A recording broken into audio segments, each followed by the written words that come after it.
Hi, I'm revisiting the home of Tim and Leslie Hall, who, with the help of their builder, Peter Guest, are converting their loft into a master bedroom with an ensuite. And I'm here to see exactly how they're getting on.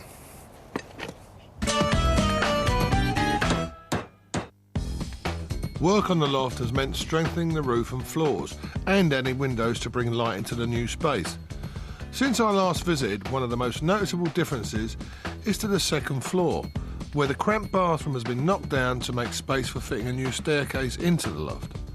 The extra feeling of space created by the new room is now really noticeable. Today, I'll be helping to lay the floor, checking out some interesting plasterwork and helping to make the new stairs. But before getting to work, I thought I'd ask Leslie just how it was going. Yeah, it's going pretty well, actually. You know, it's been a bit sort of traumatic on and off, but generally it's going well. Yeah. What's it like living in the building site full time? Absolutely awful, to be honest, but you know, it's got to be done, and particularly when they were knocking down the bathroom, I mean, it's just dust and rubble absolutely everywhere, so... Has it been worth it, though? I mean, are you happy with what you've got? Yeah, it'll definitely be worth it once it's done, yeah, it'll be great. Yeah. Have you got your wish list? Have you got everything that you wanted in the build? Yeah, I think so. We've altered a few things, and we sort of thought we'd have a paint effect done in the shower room, and it's polished plaster, so you'll see when you go up, that's looking really good. And we've changed the floor now. Instead of having a carpet, we're going to have wood.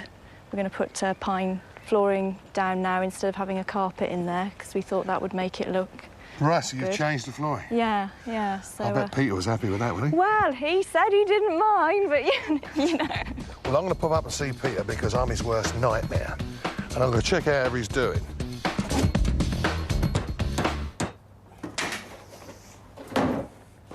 Ha! Hello, Peter, I'm back. How you doing? Your worst nightmare. How are you, mate? How you doing? Fine, thanks. Oh, this is looking good. It's a lot different than when I was here last. Yeah, we've done a bit. Any problems? No, none at all, really. We've insulated all the main roof, plasterboarded it, plastered, and we're sort of ready now for the flooring. What about the plumbing and the electrics? The chap in the house is doing his own plumbing. Oh, problematic, that, I bet. No, it's been fine, actually. No, he's done the shower, hand basin and WC now, and it's just ready for finishing. So, you've got to do the floor now in this tongue and groove pine. That's right. Well, I've brought my tools, mate. Well, OK. So, I'm here to work. So, what do you want me to do first? Flooring. No, I'll help you do the flooring. I ain't going to do the whole lot. Before fitting a new floor, Peter has added extra support to the old joists. Now, what I want to show you is something very important, and a lot of people make a mistake of boarding out their loft on the original ceiling joist. Now, the problem for that is, if it's not strong enough, if they're not thick enough, and these ones, the original ones down here, are 4-inch, so they're not obviously going to be heavy enough to take the floor. And if they're not heavy enough, what will happen is the floor will deflect and it will pop the ceilings below. So your ceilings could fall down on top of you while you're laying in bed one night. So what they've done here, Peter has put what we call piggyback joists in. Now these are 7-inch joists and they're strong enough to go right away across to this span and take this floor. Did you make sure though that you've got the first one in nice and level? Yep, I put the first one in with a string line. Oh, great.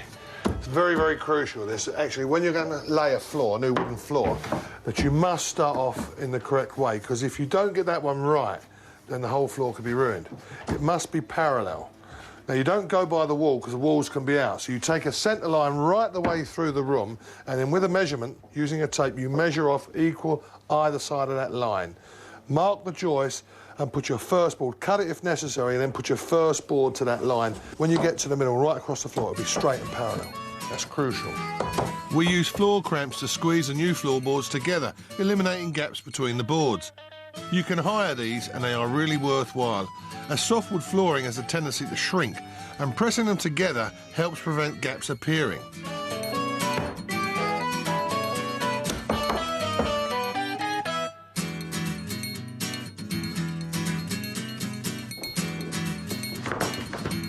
Having cramped the boards, we used a clever machine to fix them in place. It has an automatic nail feed, and when you strike the top, the nails are hammered straight into the tongue of the board and are hidden. This is called secret nailing, which makes fixing the boards a quick and simple task and takes a lot of the hassle out of the job.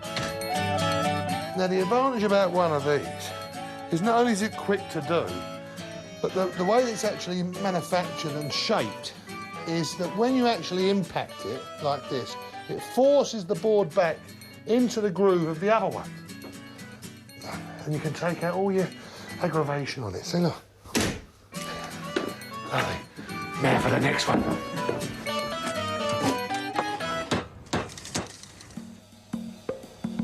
Now for an inspirational extension for the garden. When Alan and Carmel Stewart were looking to spend some money on their home, they approached treehouse consultant Andy Payne. The Brits in particular you know, treat homes with respect and pride, and I think that most people, when it comes to wanting to spend money on their homes or in their gardens, I don't really have a problem with that. We're both quite keen gardeners, and we were at the Chelsea Flower Show 2 years ago. We go every year. And there was a fabulous Balinese treehouse there, which we were very taken on with at the time. Prices start from about 6,000 to 7,000 up to, well, sky's the limit. I mean, really a couple of $100,000 really for a sort of tree home, if you like, 3 bedrooms. All sorts of people come to us for treehouse and inquire about our products, ranging from sort of celebrities and the rich and famous down to somebody who's just seen a picture and thinks that's a wonderful thing to have. Alan and Carmel were married in the summer of 2003, so Carmel and her 2 daughters decided to move down from London to the picturesque South Downs. Catherine, Madeline and myself had moved from the Richmond area, so we weren't used to having a sort of, you know, big outdoor space. It was very exciting for us. So the girls both, you know, drew up designs of how they perceived their treehouse to be, and then with a little compromising and, you know, a little fine-tuning, this was the final design we came up with. We offer a free initial consultation where we can go and meet the client and have a chat, discuss ideas, and obviously have a look at the trees and the situation that they've got. So in this case, we had lots of choice, which was nice. Nice mature trees again, which is fantastic for us. The beginning of the building process is to get a really good and safe, secure substructure for the tree house up, and that basically consists of these substantial braces which go into the side of the tree. Obviously, trees grow from the top, so you only need to be aware of leaving space at the base of the tree for expansion. One of the important factors to take into account is to make sure that we don't angle all the braces in at the same point on the tree, because what happens is if they do develop any rot, or for example if they get some fungus where the bolt goes in, you'll develop a bit of a weak ring around that point in the tree. So we try and put them up and down sort of fairly randomly. Once the substructure's up, obviously, we get a nice level platform and we can build pretty much whatever we like on top of that. It was built while the girls were away on holiday, and when Madeline and Catherine came home, they got back home about 11 o'clock at night. It was dark, and they went to bed, and when she woke up in the morning and looked out the window... This is what she saw. Incredible. And we had her squeal, "Catherine, come quick!" It was quite a deal that morning. It's almost like an extension to our own house, really. You know, we sit up there, we eat up there, you know, have friends round, and everybody's drawn to it. Yeah. Everybody comes like, "Oh, got to get up there." A tree house like this will cost you around 20 grand. It won't necessarily add value to your property, but it certainly gives you a unique selling point.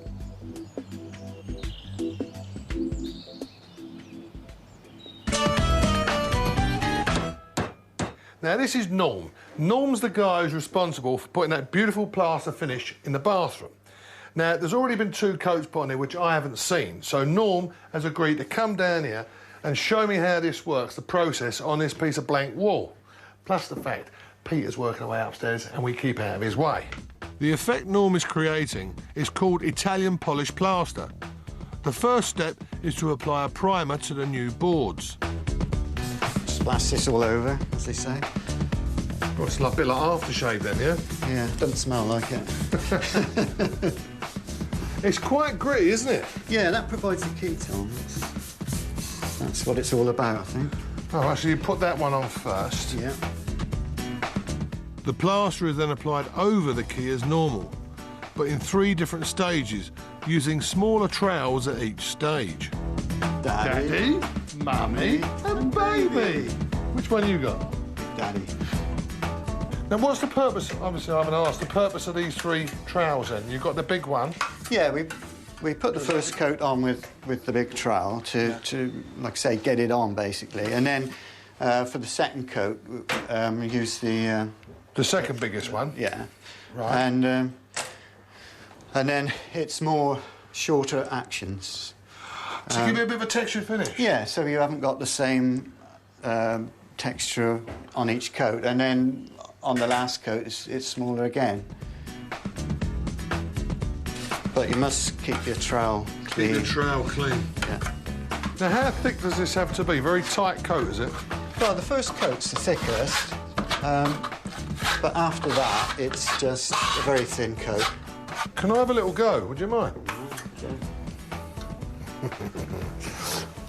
Now, would you normally put it on a board finish like this? No, normally it's on a plastered finish, but it will go on. So you could go overboard, but you'd have a hard plaster finish on it first. Yeah. And then you'd apply this after. Yeah. Yeah. It's easier that way.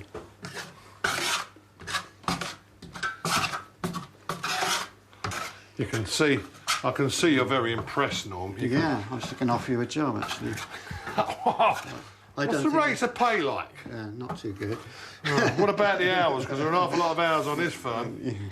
Well, I don't think the shower room's big enough for both of us up there, so...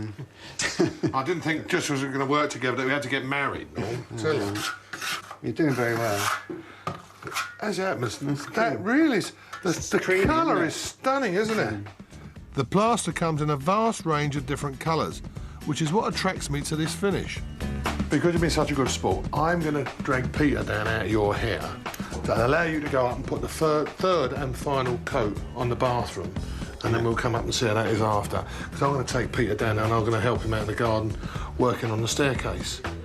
So you have a bit of peace and quiet upstairs. Right. Is that all right? Brilliant, yeah. I'll go and drag him down. If he doesn't want to come down, he can go the fast way, because we've got 2 big windows up there.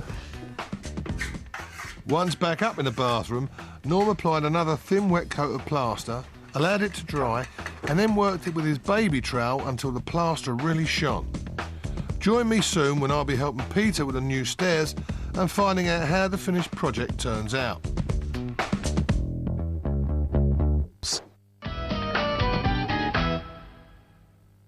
Welcome back. Today I'm on my final visit to a loft conversion being built by Peter Guest. The project is nearing completion and I'm going to help make the stairs. Staircases, largely ignored and only considered for their practical functions of getting you from one floor to another. Well, I love staircases and I think they should be considered for their architectural integrity. Now, the art of a good design is they should be aesthetically pleasing and also work on a practical level. Now, this staircase has got to be good because it's got to get us from here to here and still look good. With this in mind, I joined Peter in the garden to begin making up the stairs. We first use a special jig to mark out the steps on the first string. Between these sections here. Come, we've got the router ready. Yes. It's the first time for everything. It's about time I made a staircase. Just take your time, Peter, we're not in a rush.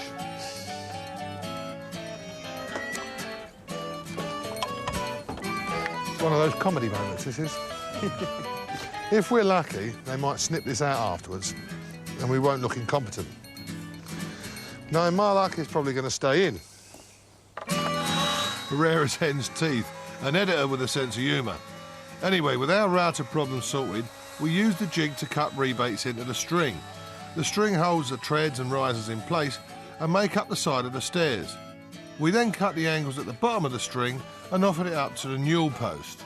Right, that's the string, OK? One side of the staircase, and that's the floor. So then we've cut that so it sits on the floor, and then you can see, it becomes obvious those are your steps. Now, to anchor this goes into what is called a newel post, which is this piece of timber here, which goes up. And what we do is we cut a slot in here, so the end of this goes into there. Then we drill right through this end, and we put 2 wooden dowels, glue on the dowels, and punch them in from this end, and then we cut them off, and that anchors this string. With our 2 strings finished, we cut the treads and risers that make up the rest of the stairs, and then prepare the newel post. Right, you ready, Pete? Yep, all ready. And what Peter's doing now is just marking out, because you're going to cut a housing in there for the string to go in. Away you go. I'll let you do this. Okay.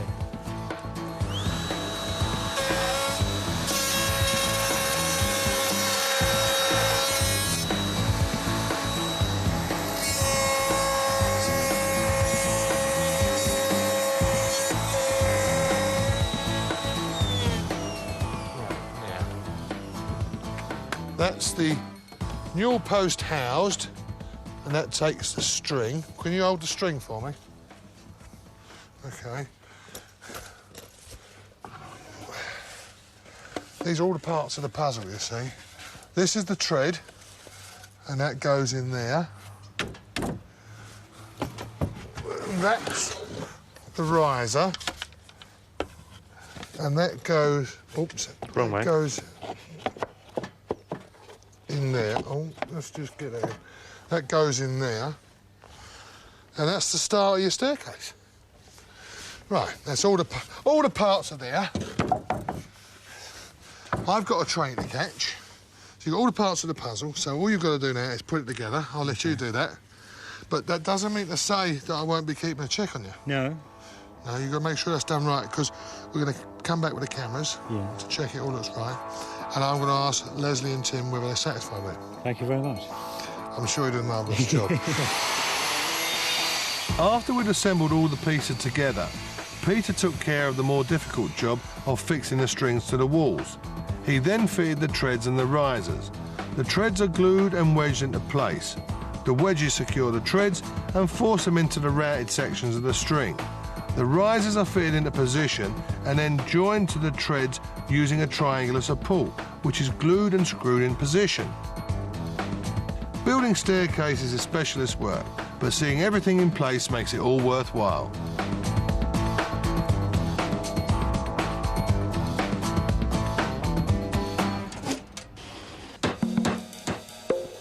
Now here's an inspirational use of restricted space. Architect David Shepherd was given the task of converting 2 terraced houses into 6 apartments, and he came up with a clever way of using the restricted space available.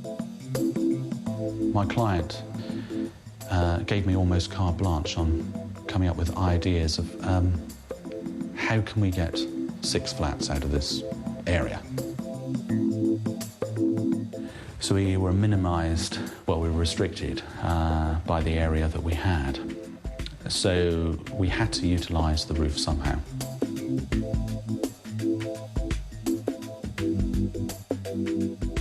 The planner was very conscious not to raise the building above the original ridgeline, which is the top of the roof. The existing building is 2 effectively pitched roofs. And these are trusses. So what we had to do is make sure that when you're viewing from ground level here, that the eye line doesn't impede on the proposal. David created access to the space in between the 2 roof pitches via a staircase. This then became a habitable area without compromising the existing ridge height. So effectively the curve is a tube that nestles itself in amongst the roof pitches. This meant that the section of new build was screened by the existing roof pitches on either side. So it gives the perception from the layman on the outside that it is just a regular building with a regular pitched roof, but then it has this secret hidden in behind the roof scape. I think these days, as we all know, the cost of property is pretty extortionate, and therefore the value of the space that is within the framework of the existing building becomes extremely valuable. And I think that will become more and more prevalent, that the voids and crevices that are left over will become the opportunity of the future, really, for expanding families and and hopefully young people who can afford to buy a small house, which seems to be more and more difficult these days. One of these apartments will set you back 155 grand. Now that's what I call an extension. A few weeks later, our cameras revisited the loft. Tim and Leslie had moved into their new room and were reflecting on the build. They had advice for anyone wanting to convert their property. I think it's important to find someone to do the job that you've got faith in. I mean, one of the good things about him was that he did show us work that he'd already done. And also it helped that he project managed really the whole thing. He took care of all the building regulations, planning permissions, with a fixed price, which I think was important as well. You know, general advice to people, have a fixed price. If it runs over, like it has with us, to 4 months instead of 4 weeks, obviously it doesn't cost you if you've got a fixed price. Pricing the build and permissions are a major factor, and having a builder who knows his stuff is really important. We did the work under a building notice. We didn't need planning permission, but you still have to comply with local building authority approval. We have to have the free smoke alarms, 2 means of fire escape, a traditional staircase, built-in staircase, and it has to comply with fire regulations regarding sort of fire doors, etc. So how has the loft conversion affected the price of Tim and Leslie's house? Well, before the build, the house was valued at $167,500. The conversion cost $17,500, and the house is now worth $205,000. Taking into account the rise in house prices, they have made a profit of $2,500 from the building. But more importantly, everyone is happy with the new room. When we first came here, it was a dusty old filthy loft, but you know, quite cold. And now it's completed and it's decorated. It's lovely. You know, got plenty of light. The decorating was perfect. I mean, it turned out a really nice looking loft. We're very pleased with the overall result. It looks really good. It's just the sort of space we wanted to create, so it's great. So the loft conversion is a success, adding value and a whole new aspect to the house. Join me next time when I meet more people who want to make it big.